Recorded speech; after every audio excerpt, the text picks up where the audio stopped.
Well, you might have seen a few of my other videos on the SeaDon't here.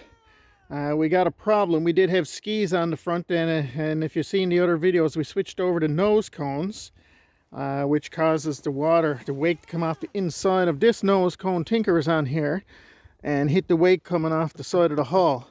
So what we're going to need a bit of space here. So we're going to have to move this out, I'm figuring about 4 inches or so. So these brackets are going to have to be changed.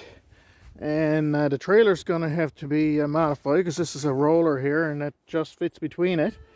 And she is bolted on through the inside before it was filled with foam. So we got to take off that inspection cover, take out some foam and some bolts and see if we can't get this apart. Are you, Tinker? Don't jump there. Now Tinker's finally settled down and stopped trying to hang herself off the side of the SeaDon't here. We got the inspection cover off and I drilled out all those rivets, and what we got, if you can see down in there, is some screws that goes from this right into the inside of the machine in the hull. I believe there's 4 of them. I don't remember exactly. I didn't put these here with the intentions that they were going to be ever taken back out, so didn't really plan on ease of removal. But we got to get them out because we definitely needs to widen this out here to stop the water from trying to come up over the top of the pontoon.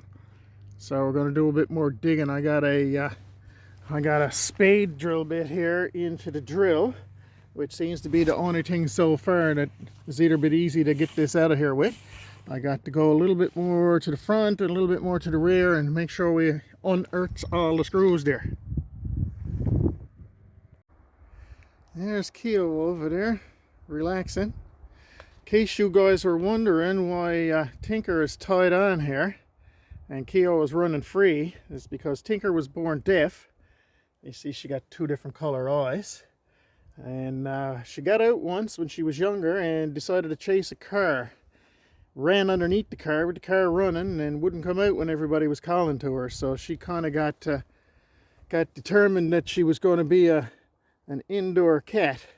So we're just getting her, yes, exactly, I know, I'm sorry, man, okay? But she's hooked on here with a harness, so she seems to be enjoying the sun here on a nice warm black seat.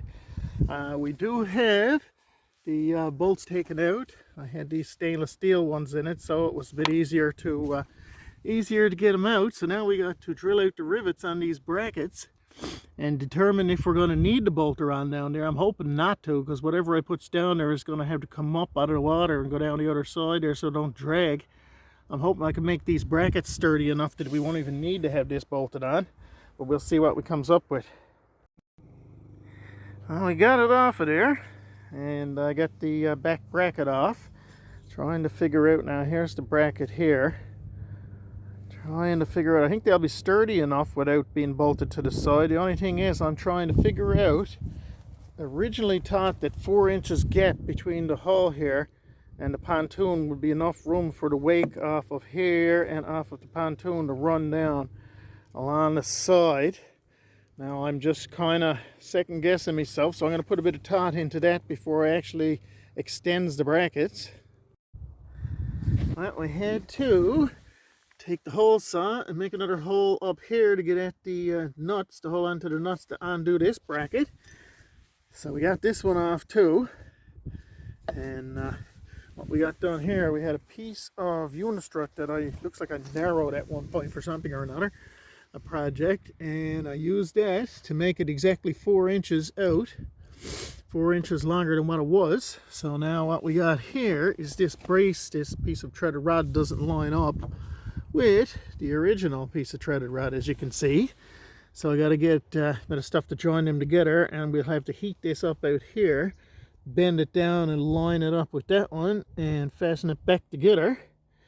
And now we're going to start with this bracket here and make this one 4 inches wider too, and we're getting there. As you can see, there's a lot of spray foam down in here. Likes to have the spray foam. For one, if you happen to get a leak, you're not going to sink. And number 2, I mean, sharks are well known not to enjoy the taste of urethane foam. So it's always good to have some in there. just in case you're attacked by a shark. It'll kind of deter them. They'll figure you're not going to taste very good, and move on to the next tastier guy. There we go. We got 2 brackets just stuck on there for now temporarily, without the braces attached. And now, here's the problem we got here. We had this lovely contraption going up here to keep the lights out of the water, and we got ABS pipe on it that rolls when you're going in there, and reflectors, and my son, we had all the gear. Now we got to cut it off because she's too wide to go in between them. So we got to move that out now at least 4 or 5 inches. So what we got to do, we got to get the wires out of it so we can cut it off. Yay. Well, we got a bit more work done here. We got the brackets all extended here and mounted back on. Bolted on there. Still needs to fill this up with a bit of foam. And up here, well, we got that fastened now. We get a bit of paint on this. I'll rivet it on there. It's not quite as solid as it used to be, but it's definitely solid enough. So she's going to be a little bit wider. We got the thing taken off the trailer there with the light on it.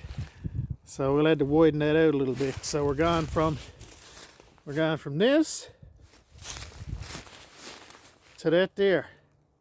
So this is going to work out pretty good. I do believe there's going to be just enough room for the water to go down between the pontoon and the hull. All right. My son, we're getting there now. We had to put up our awning here because it looked like the universe was going to take a piss on me. But we do have our pontoons brought out 4 inches. Should be enough room for the water to go down. Both sides. Got the ring put back on for a fishing pole to go into. Just needs to wait for that paint to dry now. I'll put the plugs back in the top. And way to go. We'll maybe clean this up down in here a little bit, and that should be pretty good. The motor's running this time, and I think this should be pretty good for the season when the season opens. Yeah, fishy, fishy, fishy, fishy, fishy, fishy, fishy, fishy, fishy.